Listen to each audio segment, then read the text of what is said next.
we can talk about real. I miss you, brothers. I've missed you. I've missed you. We took 1 month off, and it seemed like forever, didn't it? Seemed like a lot of stuff happened. That's Yeah. exactly it. It seemed like a lot of stuff happened, and so A lot of stuff has I happened. want to get, as soon as Malik came on, I asked him, "Are you safe?" And he says, "I'm fully vaccinated." I'm like, "Brother, I'm not talking about vaccination. I'm talking about not getting shot." Should we change the greeting of each other? Like, when we say "Are you good?" Does that means like a lot? You know what I mean? It just doesn't mean like, "Hey, are you good?" Like, yeah, no, it means like, "Are you okay? Like, are you vaccinated? Are you feeling safe? Are you feeling protected?" Because, like Malik says, it's where you are. It's a whole different feel out there now. It feels different. Yeah, that's the sad part though, because it feels different. It feels Like, you know how different. much trauma that is. Yeah. I mean, that's honestly that's the part that I struggle with. Like, I haven't watched any of the videos. Right, I'm not following this on court, like the court. I'm not following the case. It was like I don't want to subject myself to that trauma. Right. I, are you following the case, Kelly? Nah, very far off. I listen, but Malik just said something that's really, really powerful. I tell people we often hear the term pandemic. The pandemic is just part of the distraction Mm-hmm. because that's one small component of something that's larger, which is the syndemic, the repeated clustering of pandemics and epidemics, the systemic and institutional racism, and the repeated exposure to trauma through like television, programming, radio, people bringing this up. And so every time we hear or see this, that symbology does something to essentially break us down because we are exposing ourselves to that. So I try to avoid it as much as possible while still staying informed. Because But it like, because there's a difference that you can be still informed and stay out of the. I feel you because so recently here in Maryland, the caucus of African American leadership, we have meetings every Monday, and we were going to go have a press conference around this police officer who had put his knee on this person's back, the two of them, and the police officer was on administrative leave, that whole thing. And so his hearing was coming up, a public hearing. Well, they canceled the public hearing because I really believe that they heard that we had mobilized and we were going to be in that public meeting filling up those seats, right? And then we were going to have a press conference about, our marginalization, about black, blah, blah, blah. Well, they canceled it. And by Wednesday night, he was found guilty by a jury, but the judge overturned it and released him. You posted that, didn't you? Yes. Yeah.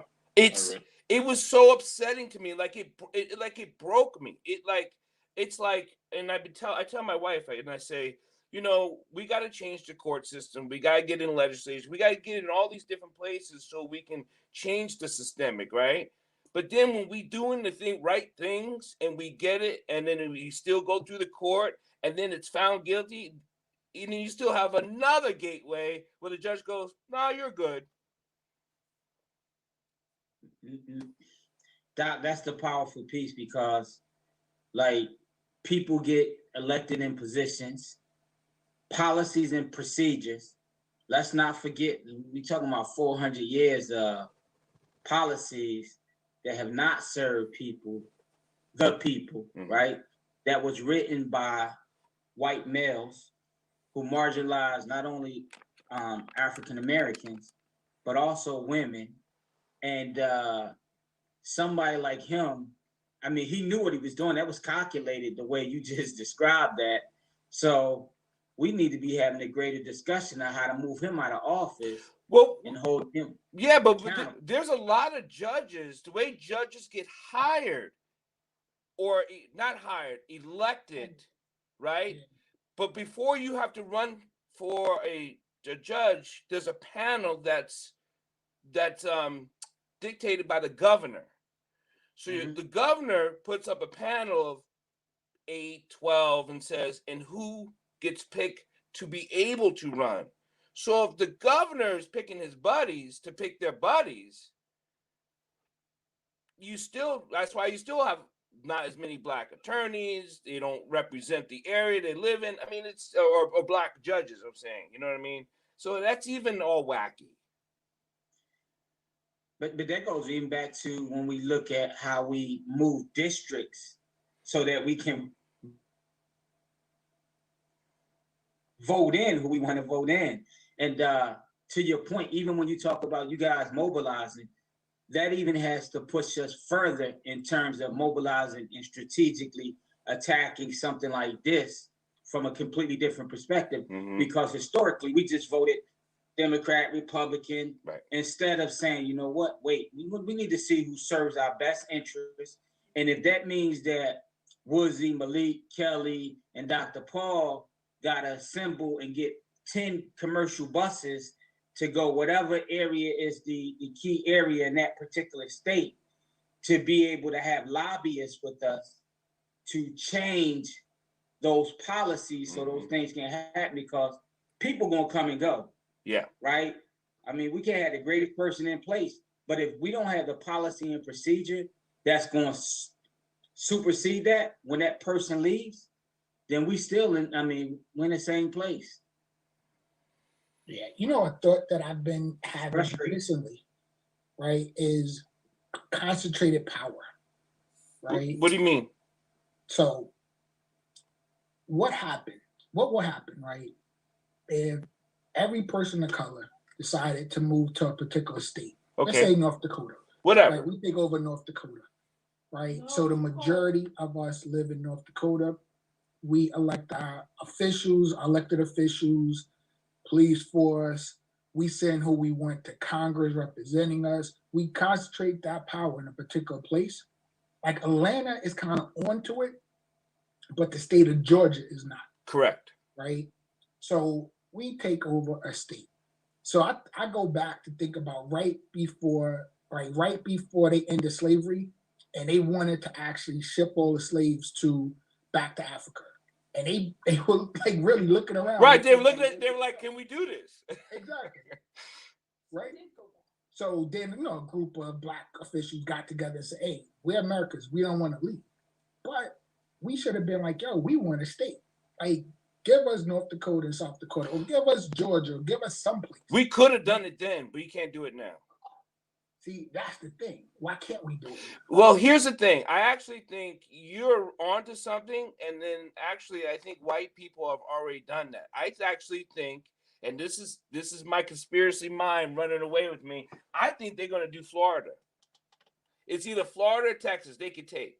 Or Texas, it's closer. But Texas is a lot closer. So I think, but one of those states, and Texas is it, because they could succeed. You could have a couple of states say, you know what, we're done, because a lot of people don't believe in what the Democrats are going to, they're spending all kinds of crazy money. They're all threats of change. They don't believe in big government, which is a whole nother argument and stuff. Right. What I'm talking about is like concentrating our power. Right. Hey, yo, we got 2 senators that we elect. We got X number of House members that we elect representing our interest in our community. I got a police force that I control. So now they're not hostile to my children. Right. Right. Or right. to like my people. That's what I'm talking about. And honestly, it was, listen, during this last election, there was anxiety around who was going to win. Right. Right. And what that means for us as a country. Yeah. So that leave America and all of that, to me, it's like, is that realistic? Because if you really know about world politics, there's problems all around the world. Yeah. Right? Concentrated power. Like, listen, we talked about this already. There was a group of black people that bought land outside of Georgia Yes. to form their own community. I like that concept. Yeah, me Now, too. if it's gonna happen in my generation or that next generation, I love that concept. Woodsy, what do That's you? sovereignty. But Woodsy, what do you think? You think it's possible? We think it's actually. Could it be possible? No. No. It's just. Uh, It's tough. the thing is, like, probably, admittedly, probably within the last 3 years, because I've been more free to read things, and that I really just come to the conclusion that it is about economics. Yeah. Everything is about economics. So anything that happened in the past regarding Black people, like, this is gonna sound funny, but it wasn't personal. It was It's all business. economic. It's all business. It was all business. It was all about business. So if you're talking about succeeding, I mean, you're fine as long as you're going with Texas. You're fine as long as you're not messing with the gross domestic product, and as long as you're not messing with the oil, as long as you're not messing with the, you know what I mean? So Civil War, it was like, whoa, whoa, whoa. You're looking at succeeding. You can probably do it because you got this cotton, these people to pick your cotton, and you could actually probably succeed from us. Yeah, we got a battle about that, and that's basically, in my opinion, that's basically the same thing that's going to happen. I mean, it's 100% economics. California can succeed if they wanted to as well, but They need the federal government. They can't do any. They are broke. yeah, it's all economics, and it's all been. I mean, we've said it before, gentlemen. It's all been in the plan. I mean, the plan has not really changed. We just need to control. And when it comes to economics, Black people need to stop spending stupid money. It's stupid money, and it's always the lower.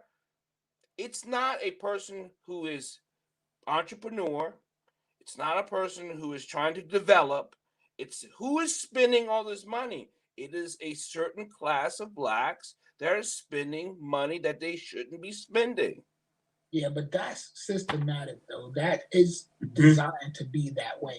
So if you live in a particular neighborhood and you have a particular lifestyle, you're constantly being fed all of these images to like aspirational images, right? If I buy listen, hip hop is doing it right now, right? We had the era of the Black designer, Mm-hmm. right? But it wasn't aspirational enough. So we wanted the Gucci's, Versace's, and all these other big name brand. Economics, go back to economics, they got a foothold in the fashion world so they could get the best materials, Mm-hmm. right, at the cheapest price, right, and cater to a particular demographic. We wanted to feel like superior, so we wanted what they had, and we were willing to spend for it, right? Listen, the craziest thing for me as a parent or as just an adult, I go into some of these schools and I see kids and they brag about the $800 belt. But I know where they live. You know what I'm saying? I know where they live. I know what their parents do. It's like, but it's aspirational. It's like, oh, where'd you get that from? Oh, you got that name. And if you have low self-esteem, that stuff kind of covers a lot of that. Back to the That's trauma. really where it is. And that's what I was gonna go to, because your point around the targeted approach, I think is a great idea. I do agree with Woodsy. But I do think that when let's say that when we talk about Black Wall Street and the concentrated areas of power where we were able to excel, what happened? Intimidation came in because those things blew up. It was taken away from us. It was fear put in place. And this is what happened every time. I think Woodsy was spot on when he said economics. But right, this ain't changed since the beginning of time, like we said, right? Who is the controlling force that's in power? Even when we say the word white, we have to always go back to Italian, Irish, all those different ethnicities wasn't considered white until it was threatened by Blackness. Right. So when you think about the trillions of dollars that we have at our disposal, however, we spend frivolously, to your point, Doc. Why do we spend frivolously? Because we've been in a society that socializes us to not value ourselves. But we're trying to teach that. We are all of us who's ever been on this show, who's ever been in a fraternity, who's ever been doing. We are trying to change that with mentoring and mentoringship and teaching, and we're still like we are thimming. We're spooning out the ocean. That's I what agree, but I also think a lot of us ain't healed too. I'm comfortable with everybody in here. How many people you ever been on a panel with, Doc, Malik, Brother Woodsy, who talk about healing and they still angry and frustrated?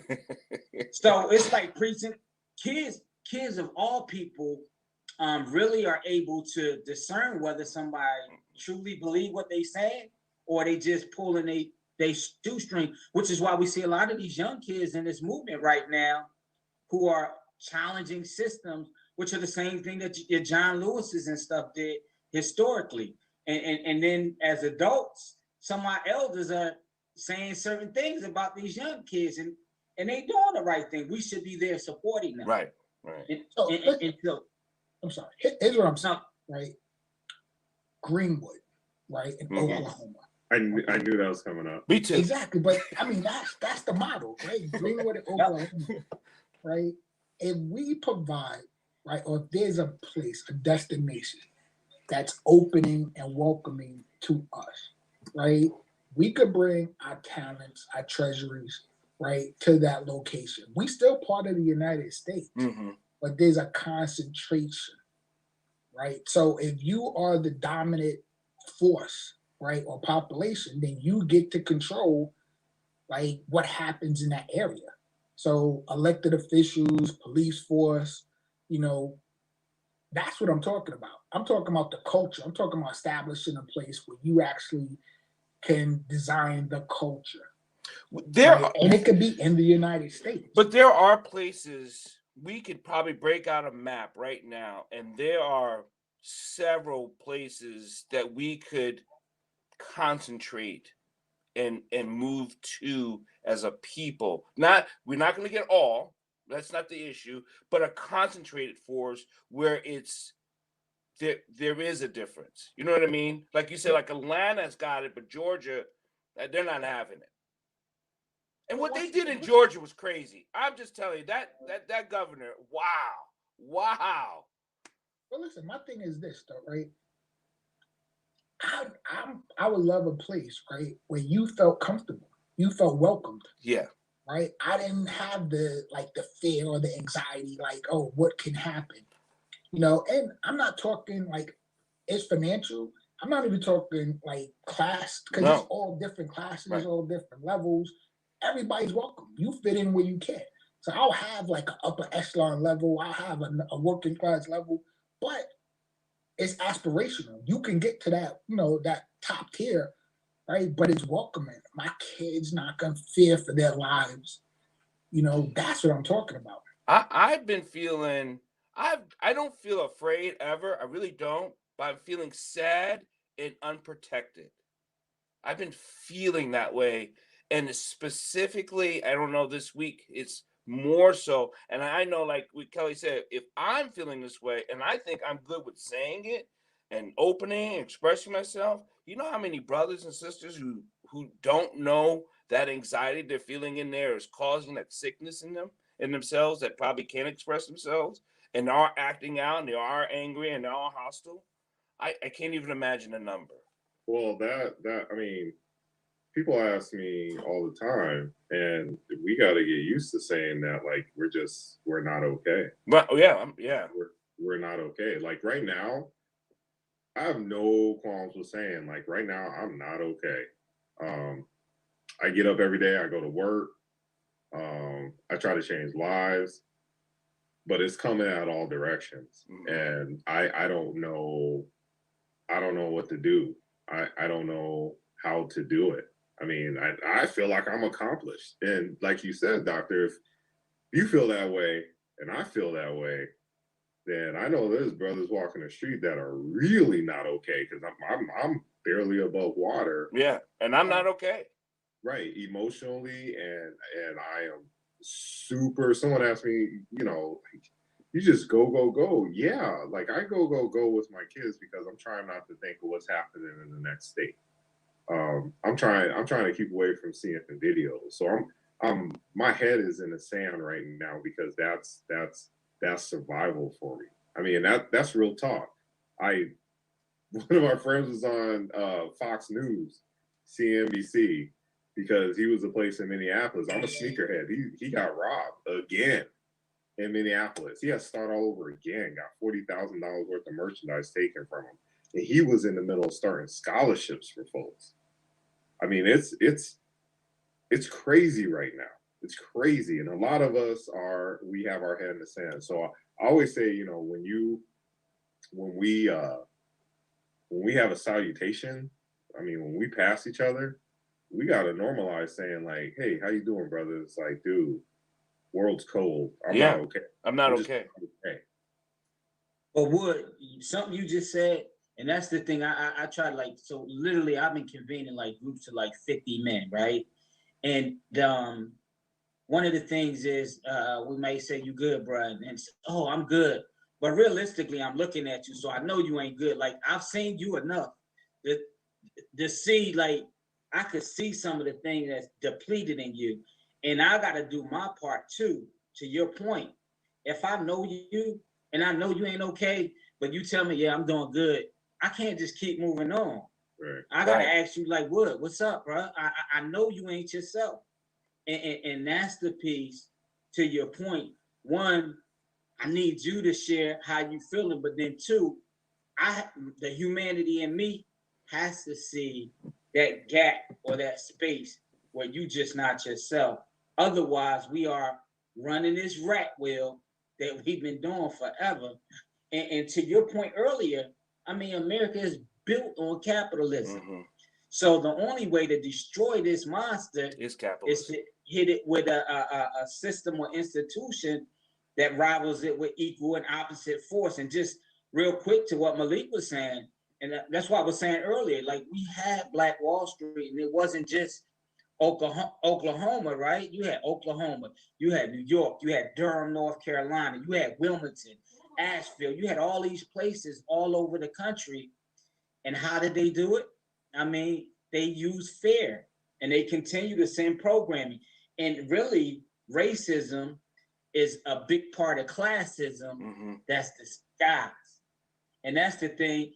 I'm going to put you against other folks who don't look like you to keep the 1% that's sitting up here sitting in power. And one thing I know, and Will, you in the school system, history always repeats itself. The question is, when is it going to repeat itself in this process? Actually, I'm not sure if it's repeating because I'm writing this article now called "Jim Crow's Got a New Suit and Shoes." Because I don't think Jim Crow ever left. I just think now it's got a better clothes. No, I'm with you, Doc. That was my point. Like this, I mean, almost every other regime have rose and fell. For some reason, we haven't failed yet. I'm trying to figure this one out. Yeah. I mean, listen, you know what I start thinking? Like maybe I'm feeling this way because I'm older and you see the pattern repeating itself, you know? So is there still hope, right? That things are going to change? Well, Because that's really, as a kid growing up, your parents have said, things are going to improve. Our future, because when you hear some of the stories, and this is crazy because when you hear like what occurred in the 60s, yeah, you think that was done to provide us with a better life. right. Well, the 60s are repeating itself right now. Yeah, and it's getting worse. Like, listen, January 6th was like a new low, right? And it really kind of reinforced some of the stuff that happened back in like the 1800s, which you thought we had grown from, like grown past. So it's repeating itself. So I'm like, are things really gonna change? Is that the stuff that was fed to us to keep us docile and in place? Well, so? Does that mean the Civil War's coming? I mean, does it have to come for the change we have always talked about? Does it have to come to that spear for it to change to something else, whatever that else is. Frederick Douglass said there can be no progress without a struggle. Well, we've been struggling, so kick that to the curb. We've already been struggling. I'm struggling today. I'm struggling yesterday. You know what I mean? So, but is there a civil war really coming? Where So, Doc, I didn't mean to cut you off, but I just want to say, when I say struggle, I don't mean just our struggling. I mean, to your point around, at what point do it come to a head? Because we've struggled from an economic standpoint, but have we struggled to create the change that we need? Historically, to just Malik's point a minute ago, I mean, a lot of the stuff is we've been docile and we've told our children, or I'm not saying us right now, but historically, in order for their safety to be kept intact, they would say, well, don't do this, don't look at this person, all these different things, which allowed us to acquiesce and still coexist. And right now, even to Woodsie's point a second ago, around, we got to be honest with how we feeling. We hadn't really been having real conversations. I don't know how many times I've been sitting in rooms like 5 years ago, and a white person or somebody else didn't feel comfortable, and it was a black person that came to rescue them instead of, it's okay, because let's be honest, a lot of black people sold us out, and then a lot of white people were allies. But at the same point, you have to allow them to struggle, and we have to have this difficult conversation to be able to help us level set and get to a certain point. And that's the thing. I mean, I don't know. We got to be able to have those tough conversations. You know what I started thinking about though? So here's what I'm encouraged by, and I don't know if it's like fool's gold, right? So you see, like, we know we're only 13% of the population. So let's start there, right? But when I see the protests for like George Floyd, you know, like, and everyone else, I see a diverse group protesting. that is hope. Right? Yeah, exactly. So, but when I see the other side, for instance, January 6th, not diverse. No. Right? So I'm encouraged by that. I'm encouraged that, okay, it's not just us understanding and realizing that something has to change. Like what we're doing right now is not sustainable. So we're going to have to make some changes. I actually think the reason why it will change as much as that good white people who, and this is part of my article, who call you your friend are starting to feel uncomfortable. And so does that mean more white people are starting to feel that this is what's happening makes them feel uneasy?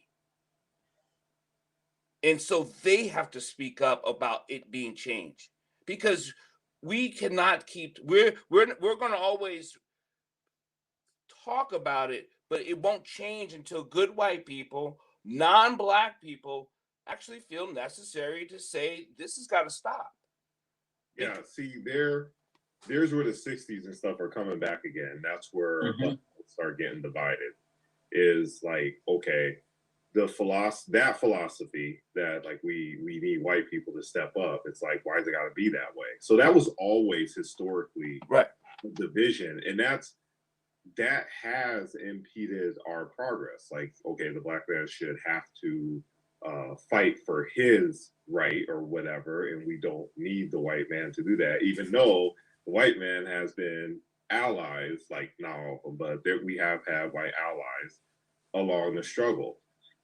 That in itself is kind of one of those things where it's just getting pulled in all directions. So you have, for example, you have this Martin Luther King philosophy, and then you have the Malcolm X philosophy, and then you have the philosophy down here where like, well, maybe we should actually, you know, have some more people, non-black people in our corner. And you got this philosophy down here that's like, nah, it's us, pro-black, no, like we don't need it.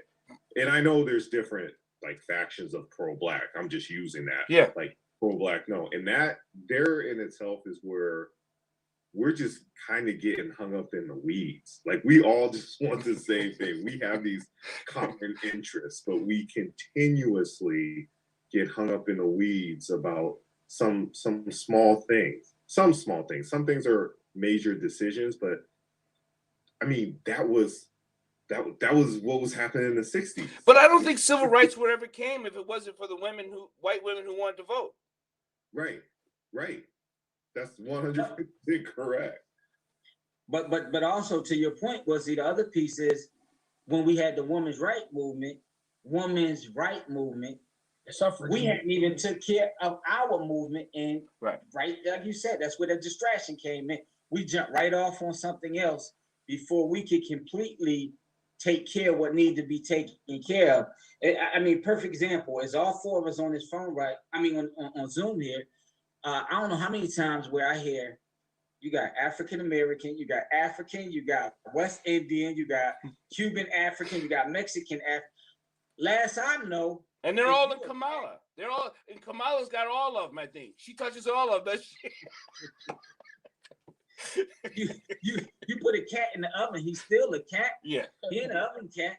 I mean, if you're black, you're black. And we're not on one accord. Yeah. Here's what Yeah, I'll say though. I feel like the tension has increased. Yeah. It's like to me, I just sense that where something is happening. Right? There's more division. Mhm. Right? There's people who believe outright lies. It's like it's not even based on the truth. It's just lies, and they are eating the whole thing. So here's what I look at. Somebody like, we know what it is, right? The other side is being fed that, America's they're done. trying to destroy your life. Mm-hmm. Anything that you built, right? They're trying to take it away from you, right? So they're being fed that narrative. Who's feeding them that narrative, right? That's the ultimate question. Who's feeding them that narrative? Who's benefiting from that narrative, right? And why is there's some fear behind diversity, behind things changing?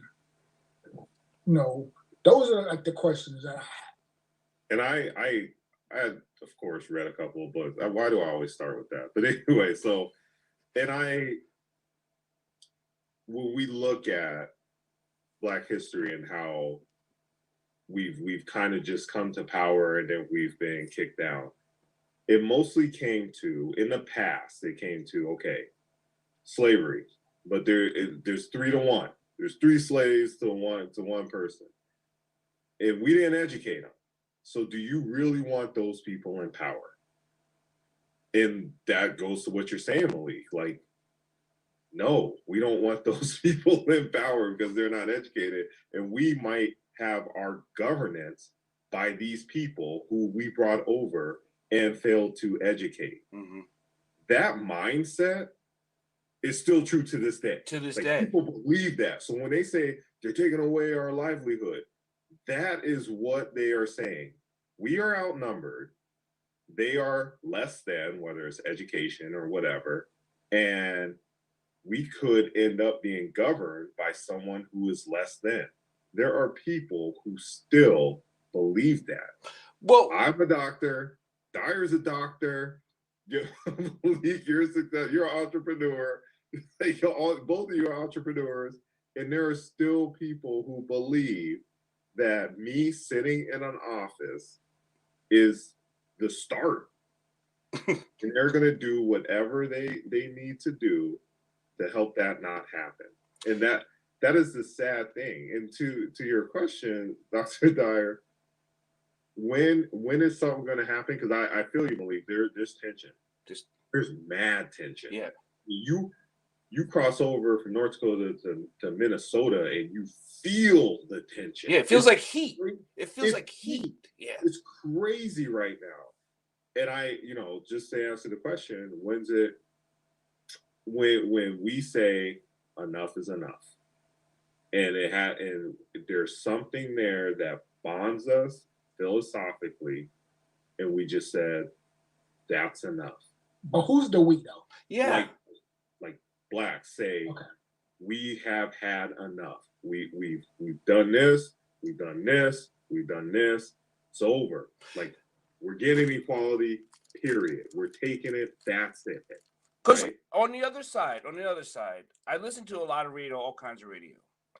And yesterday they were talking about a militia, forming militias in the United States. And I was like, this is a conversation that literally the other side has having and forming militias. And they're open. right. And they're open about forming and meeting up in, the New Jersey militia, meeting up with the Maryland militia. They've had these meetings already. That's not privilege. Then, like, come on. Wow. You can have that conversation openly. Right, on the radio. The crazy thing is, and it hasn't been as overt, but they've had militias since as far as I can remember anyway. Mm-hmm. I mean, the Klan was a militia, and they still alive and kicking. They never, they slowed down a little bit, but see, they bullies, but they hide their bullyism behind other stuff. So you have that faction that's hidden undercover. Then we have the corporate veil of some things until we threaten them. To your point earlier, Woodsy, with economics, that's when they come. Now social justice is so cool because it's threatening their livelihood. Because if we want to hit, we got to understand that this warfare can't just be I'm sick and tired economically, right, and financially. Until you hit capitalism in its pockets, this engine going to always continue on a circle, and power, when it's disrupted, will always try to correct itself. Yeah. So, it's got to be real strategic and tactical for us. Because if they push us into a gunfight, we lose. Yeah. So, and I think they would rather push us into a gunfight because the football game is uneven. You know what I mean? It's almost like the Green Machine on the Longest Yards when we didn't have any pads and uniform. They got all the equipment. Well, and it's not, and I personally don't even believe that it's going to be a gunfight. Because it better not be. It can't be. But here's the thing: why do that when they could be successful at dividing and conquering? I mean, part of the fallacy is believing that it's white versus black. It's not. It's not. It's transformed, mm-hmm. and it's taken on new terms like social social class. You know what I mean? Like low economic, socioeconomics. You know what I mean? So yes, I mean, we look at it from the black perspective, but understand that if you have, then when you look at the have-nots, mm-hmm. in order to keep your have, you're going to tell the have-nots that, yo, they're over there trying to mess with you guys. Here's this little slice of the pie. You guys need to fight for this slice of the pie. Go get it. It's mine. You know what I mean? So I think a big fallacy that we have sometimes is we're like black versus white. It isn't. And it isn't. It's like it's economics. It's economics. We got to look for who has. And I'm not one to say like they're rich, take it from the rich. I'm not one to say that. But what I'm saying is actually analyze who has monetary, agriculture, who's driving these forces and causing the little man to fight amongst each other for scraps. Because the women's suffrage movement, that's what happened. Mm-hmm. You know what I mean? We can all name all kinds of movements where, I mean, we can call them distractions. They were important. They had their importance too, but they just had little men fighting for little men and women and whatever, fighting for scraps. And they've been successful at it. Yeah, and that's why I only consider it a transformation. Like you said, I mean, even during slavery, the Irish was right there on the plantation with us. Right. And we were rising up together. And to your point, that's when they said, wait a minute, we're going to make you the overseer. So now I've elevated you in class. And you're like, hold up, wait a minute, I like this. Yeah. I'm not down here. Same thing with the Italians. They was in the first ghettos and hoods. And so we forget all of this. Mm-hmm. And classism is the thing, and that's a universal problem. It's not even tied to the United States. Right. So yeah, you spot on, Woodsy. Yeah, and you know what's so interesting? This is why, like a couple of conversations back, why I got so frustrated when people talking like history doesn't matter. Like I don't teach history. But history does matter. Exactly, and that's the first because like you gotta understand history, especially that history. So if you realize that, slaves were imported to the United States for economic reasons. That's it. That's it. That's it. That's it. Right? When slavery was over and Black people started migrating to the North, like all of the issues were centered around jobs and like resources, right? That's history. You got to understand that, right? If you look now, when jobs started getting like exported out the country, right? You look at places like Pittsburgh, right? That's totally destitute because jobs got exported out the country for cheap labor. Right, so you're right, Woodsy. We're fighting over scraps. Like Right? doing For the who benefits, though? doing the 13th Amendment, they were saying they did not want that ratified because what are you going to have these people start voting next? Yep. Are you kidding me? I mean, you're going to free them for them to do what? What do you want them to do? Free? That was it. That was that was the question. It Yeah. was like, these are not. I mean, really think about this. Really think about this. And this is where I started to get really tired. You take a people and you don't educate them. And they ran the economic system so well for you that you got more and more until they outnumbered you 3 to 4 to 1. Mm-hmm. And then they said, then the big guy came down and said, you got to free them. Even though he didn't really want to free them. He didn't care about freeing them. No. He cared about breaking down the economic system. That's all, right. And unifying that money. Remember, they had two unifying separate that. monies. So that was it. So then you say, like, wow, like if we give them rights, they're gonna vote.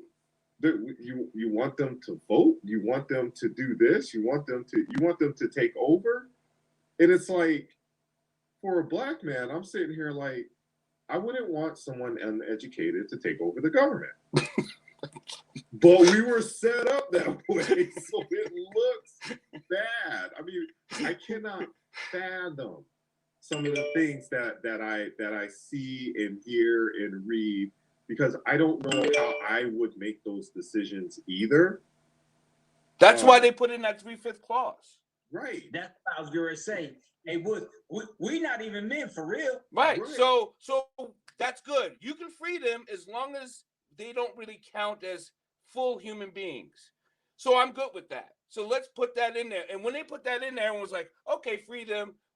We cut the South's money because the South was like, they were still transporting. They had all the transport. They had all the money. They were getting all the exports and imports. They were doing to Spain, to Europe. They're all over the place. They were that New Orleans port right there. They were clocking dollars down there. I mean, listen, if you know the history, then you know like the number of millionaires and like generational wealth that was created off the back of slaves. Mm-hmm. The whole Banks. fashion industry, the coffee industry, the sugar industry. We could go on and on, right? And people Right. still control that to this day, right? Here's the interesting thing. We got levels to this stuff. So think about right now during the pandemic, right? There are like the upper 1% has made more money during this pandemic. Huge. Huge. Huge. And you have people suffering, right? So what happens, right? You got two different levels. That gap is getting wider and wider between the have and the have-nots, right? At some point, like the lid's gonna blow. It is getting wider, but I would say this, like even Big Brother, not government Big Brother, but these big businesses, when you pay attention, a lot of them are falling. So Or I restructuring. for other places, but most of the big businesses in the Charlotte and surrounding area are folding. and then with the unregulation of certain things tied to the internet, if you are creative, you can make a lot of money, like in this space that we're living in right now, because they haven't regulated it yet. Right. So to your point, I think there is some gap that's elongating, but it's also points of entry for us to gain market segmentation if we strategize appropriately. Yes. And then just lastly, to everybody's point, when you think about this one thing, history is so important, but see, our history for us, and not us here, but many people only go back to the initial stage of slavery. We forget that it was our systems who educated the whole world In the systems. and who benefited the world. And so from that governance, where did they learn governance from? It was from, Kemet, Kush, and all those different places. And so that goes back to culture. And contrary to what most people think, we've been mixing and mating well before, after slavery. So these interrelational relationships has always existed. I mean, we were one planet before not one planet, but it was one landmass. So it was easy to mix. And this is why you had the copper and colored people. So we have to make sure people remember that this is just it's part of a cycle. I look at it, when we go back and talk about business, I mean, we got businesses that drive the economy, so they're too big to fail. If they fail, we're done. So those people are okay. But then, like Malik said, there's levels. Then you got the people that are under them, and those people are restructuring. Like Right. They big to fail, nothing's happening.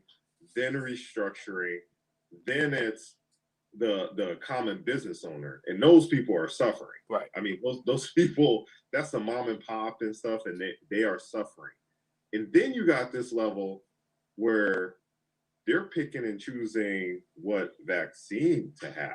I mean, they're leaving out the states and they're saying, here's the list and here's the order that it's going to go in. And then you got those people fighting with those people to just even wear a mask. I mean, it's crazy.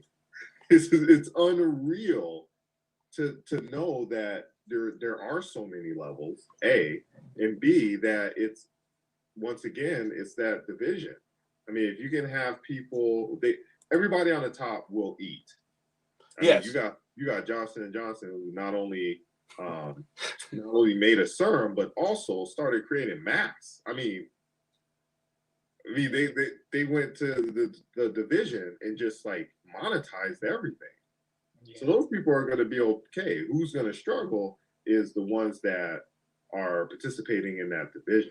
If you guys hold on, if you guys never met Gerald Moore, he was on a while back. He does a lot of STEM education, cyber technology for Black boys. So, but go ahead, Malik.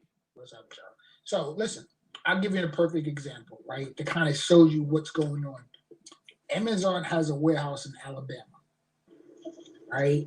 Workers in that area are getting more money per hour than like the average people in that area. Okay. $15 per hour.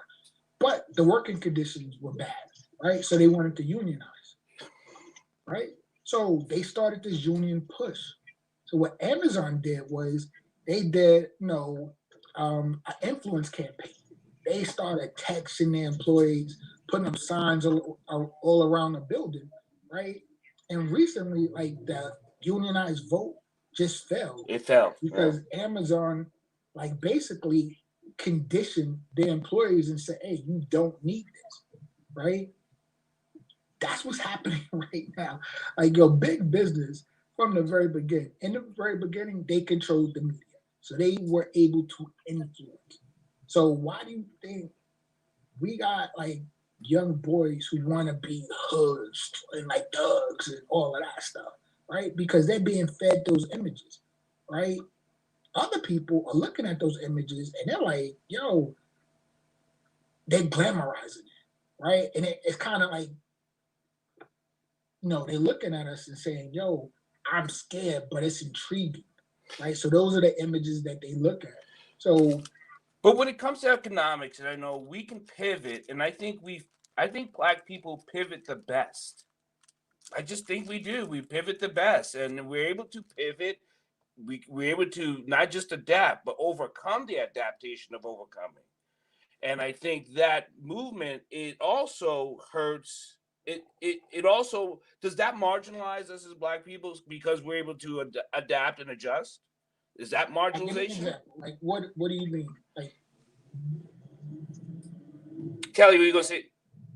I was just going to Malik asked for further insight, but I was just going to say I think it does damage us because physically, yes, we do adapt. But this goes back to what Wussy was saying about 20 minutes ago. When I see Dr. Dye and I asked him how he doing, he said he good. He not really good. So from a mental standpoint, physically, yeah, I pivoted. I shifted. Mentally, I'm still struggling with certain things. And then just when you throw in what Malik was just saying, which is what I always say is like the symbology and the programming, I don't care what we do. This is why like, why don't people get this? Because they've been conditioned every day. Yeah, that's what I meant, Malik, because we're so easy to adapt. We don't actually say something hits us hard. We're like, well, forget it. I'll do this. We got to be okay with saying I'm struggling, and I don't know how to overcome this. You know what I mean? It's, so many black people always say, get your hustle on. Well, okay, but we got to stop being able to turn and say, this sucks. But you know what message we're fed from a little kid, right? That, nobody cares. Society doesn't care about you. No. Right? When you see these images, when you see what's going on, you're fed like they don't care. So if you ask me how I'm doing and I say I'm good, I'm conditioned to say that because I really don't think you care. You're just asking me just because it's something you're supposed to do. But how many, like, you ask them about how they doing, they stop and they really break it down. Yo, my day today, are you really taking that in? Do you really have the time? I think we got to have that time. Yeah, but I think we got to have that time because we're not, if we don't have that time for each other, I don't think we're not making it. We're barely making it now, but I don't think we're going to make it. Hey, Doc, you got to man up. Huh? You got to man up, Doc. Yeah. I'm just messing around right. with those stereotypes. Yeah. We're not supposed to cry. We're not human. Yeah. It's super, so we'll be tapping into Brother Moore over there who's in the STEM field. We computers, really. That's what they want us to believe. And so that's the myth we push down on our kids. I mean, perfect example. If you got a daughter and you got a son, when your son fall, you tell him get up. And when your daughter fall, you run over there and you pick her up like the world has just stopped. And we, we do some of that too. And this thing I tell dads all the time, like we need to make sure that like we listen to our kids and stop pushing this narrative around masculinity so much. I want to raise a weak group of men because in the military these days they got stress cards. And we had that when we was coming through, but again, it's a process of socializing and conditioning people to behave the way you want to, and that's that 1% that's controlling everything. Well, let's talk about some wins. We're about ready to cut off here. I want to talk about some wins before we take off. So, Gerald, any good wins? You've been traveling. I see you got is that a tennis racket back there? Yeah, man, I play tennis. I love my tennis, man. I know your daughter plays tennis. I saw you working out with her. Yeah, my daughter played tennis at Virginia Tech. So let's talk about some wins. What's some of your wins, Gerald? Man, with the nonprofit, it's always, getting an opportunity to launch new programs, make new connections. I've been on several podcasts in the last few weeks. So definitely getting an opportunity to spread the word about what I'm doing with the nonprofit and create programs and kind of changing the narrative for young Black males. I'm actually on a podcast tonight on this show called Let's Chop It Up out of New York. tonight at 7. So if y'all get an opportunity, check that out.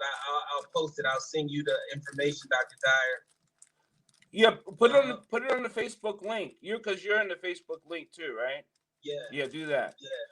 So yeah, man, the nonprofit is going strong, man, making new connections. I just did a deal with a school in Rialto, California to do a tech program for 10 weeks. Talking to DC schools, talking to a school in Rochester, New York. So yeah, man, I got a lot of different things going on, and definitely making good strides and for the nonprofit. Good. And Kelly, what's a good win? What do you got wins out there? Man, life is good. God is good.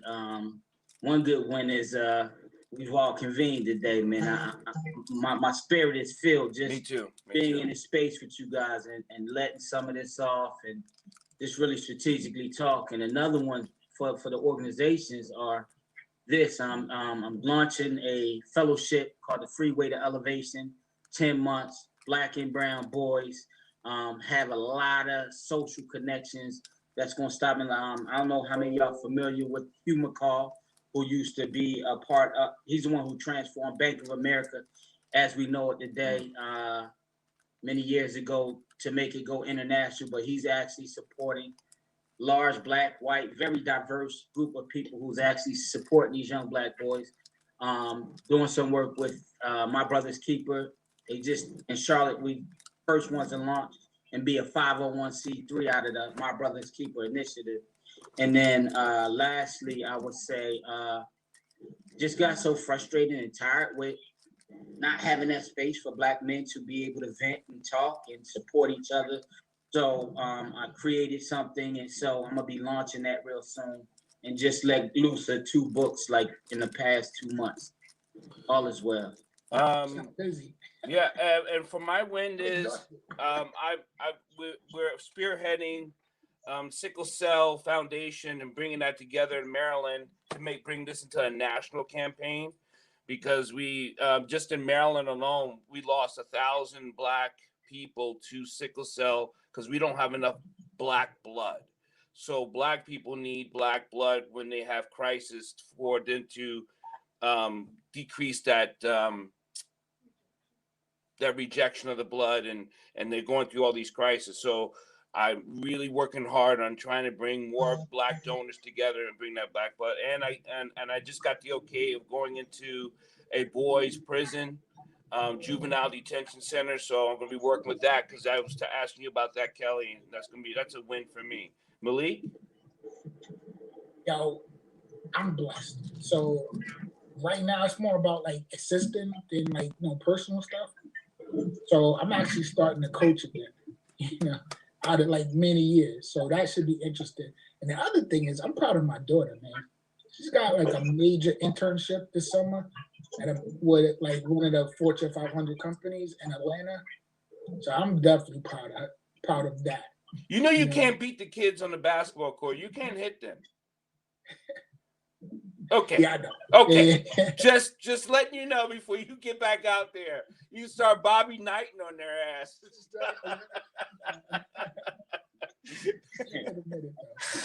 Oh, real quick, isn't there a cure? I just read something. There's a cure for sickle cell. Now, I heard there's like, you should check into that. There's some experimental drug. There is, and it's not. They're working on it. But so you're right. And Woodsy, what's your wins? What do you got? Realistically, 2 things. Number one, like my kids are thriving where I'm at right now, and they're a storm. They are a storm right now, and I'm really proud of that. Just because of the environment, because of what's going on right now. Like they're just living to live. Okay, and then the second one is I am most proud right now that people are coming to me. Caucasian people are coming to me and genuinely asking questions. Like they are like we are having conversations that are hard, and the fact that they feel that they can do that with you, it's not a test. I don't know what it's a testament to, but like I'm just happy. I'm happy that people feel like white people feel like they can come and just say, I don't get this, or why can't it just be this, or why is it all lives matter, and why is that such a big deal? Why is that a big deal? And I can have the conversation, and we can give that, break bread, and go on about our day. Like I'm really proud of that. Me too. I would be proud of that too, because I really believe not enough good white people are opening their mouths.